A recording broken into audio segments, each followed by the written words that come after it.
Hari ini kita belajar tentang Allah menciptakan iklim. Ini adalah pelajaran yang pertama ya di kelas 3. Kompetensi dasarnya adalah yang pertama menerima dan memahami kehadiran Allah dalam peristiwa-peristiwa alam. Yang kedua dapat menunjukkan kepedulian terhadap iklim dan gejala-gejala alam, dapat menceritakan kehadiran Allah dalam iklim dan gejala-gejala alam, serta dapat menerapkan sikap kepedulian terhadap iklim dan gejala-gejala alam.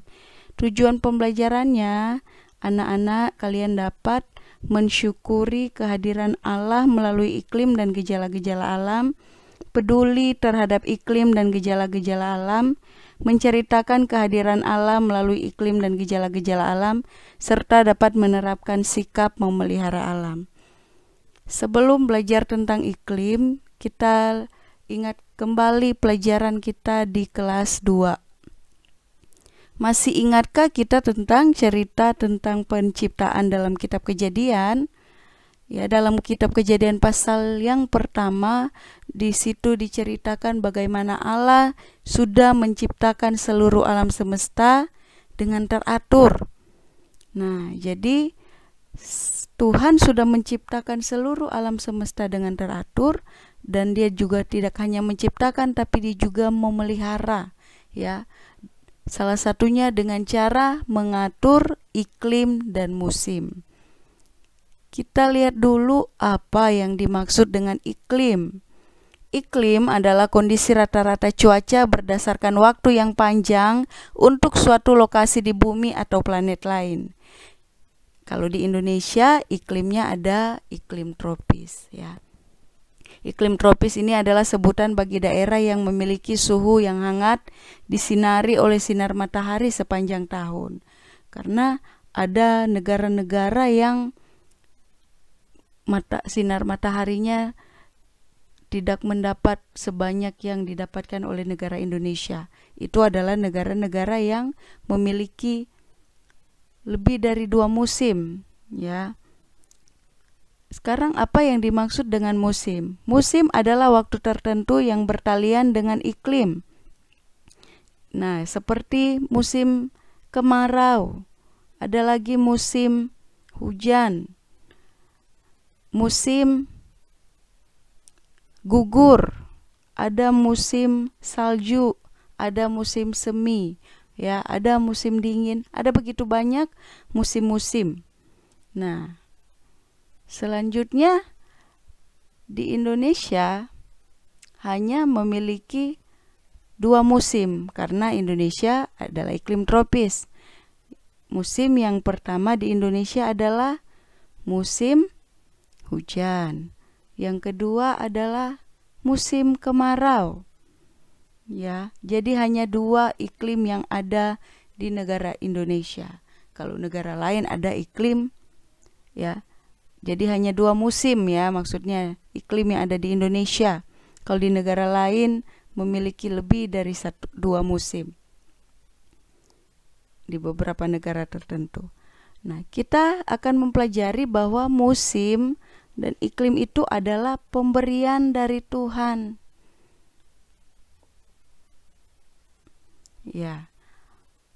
Baiklah kita takut akan Tuhan Allah kita yang memberi hujan pada waktunya, hujan pada awal musim maupun hujan pada akhir musim, dan yang menjamin bagi kita minggu-minggu yang tetap untuk panen.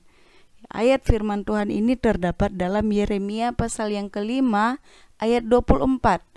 Ya, jadi ayat firman Tuhan ini mengajarkan kita bahwa musim itu adalah pemberian dari Tuhan.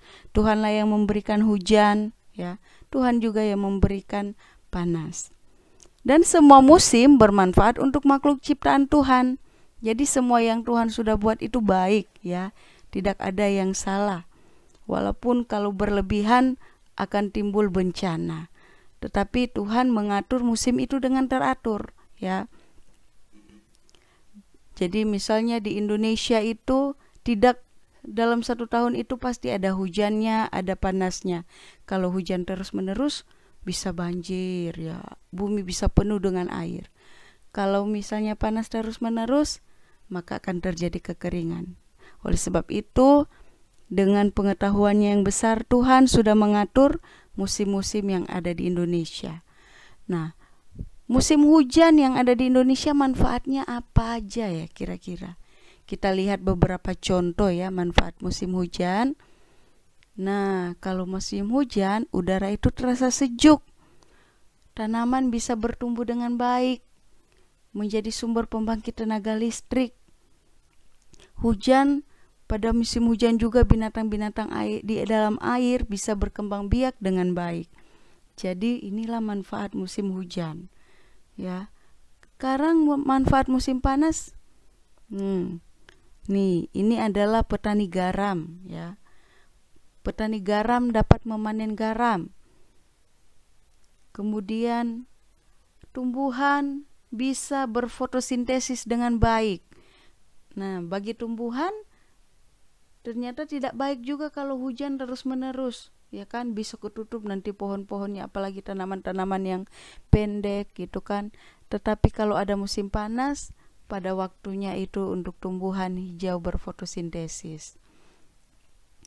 Nah, kita melihat salah satu contoh di dunia ini bagaimana manusia bisa bertahan dengan musim yang Tuhan berikan di dalam hidup mereka. Contohnya ada suku Eskimo. Siapa yang pernah dengar tentang suku Eskimo? Suku Eskimo ini hidup di kutub utara, tempat paling dingin di dunia. Rumah mereka terbuat dari bongkahan es dan salju. Ya, ini gambarnya. Ini disebut rumah iglo.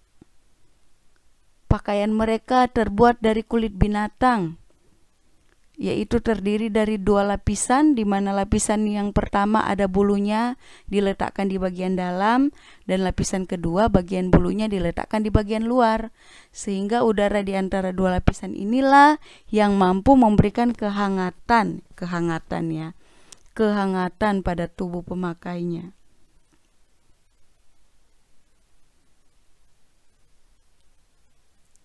Nah, jadi Tuhan sudah mengatur keadaan iklim di tempat suku Eskimo dengan baik.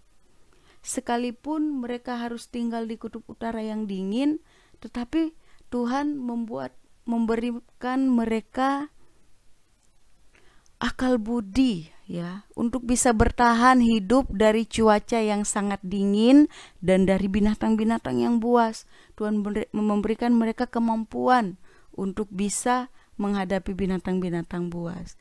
Tuhan sudah mengaturnya ya. Jadi dari kehidupan ini kita bisa lihat bahwa dimanapun Tuhan menempatkan kita, Tuhan sudah mengaturnya dengan baik sehingga kita bisa bertahan ya. Ada contoh di dalam Alkitab pada waktu bangsa Israel, mereka di padang gurun selama 40 tahun. Padang gurun itu panas pada waktu siang hari dan pada waktu malam hari sangat dingin. Nah, Tuhan memberikan tiang awan untuk melindungi bangsa Israel pada waktu panas di siang hari dan tiang api untuk melindungi mereka pada waktu dingin di malam hari. Ini ayatnya ya. Terdapat dalam Keluaran 13 ayat 21.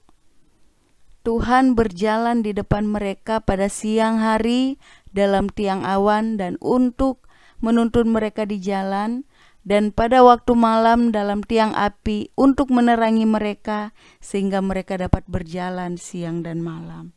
Ya, jadi walaupun Tuhan mengizinkan mereka tinggal di padang gurun yang panas sekali pada waktu siang hari dan waktu malam itu jadi dingin, Tuhan tidak membiarkan mereka. Tuhan mengirimkan tiang awan dan tiang api ya. Jadi tidak kedinginan pada waktu malam dan tidak kepanasan pada waktu siang hari. Nah, kita harus belajar bahwa di dalam segala hal kita harus bersyukur kepada Tuhan karena Tuhan tetap menyertai kita ya. Dimanapun kita berada dan apapun keadaannya, Tuhan selalu menjaga dan memelihara kita. Dalam 1 Tesalonika 5 ayat 18 dikatakan, mengucap syukurlah dalam segala hal, sebab itulah yang dikehendaki Allah di dalam Kristus Yesus bagi kamu. Ya, jadi apapun yang kita alami, kita harus bersyukur atas setiap musim yang kita alami dalam hidup kita. Karena Tuhan sudah memberi kita hikmat, kemampuan untuk bertahan, ya, dimanapun kita berada. Jadi sebagai anak-anak Tuhan, tidak ada yang boleh mengeluh, tidak ada yang boleh marah-marah kepada orang tua, apapun yang sedang terjadi dalam hidup kita, karena kita punya Tuhan yang selalu memelihara kita.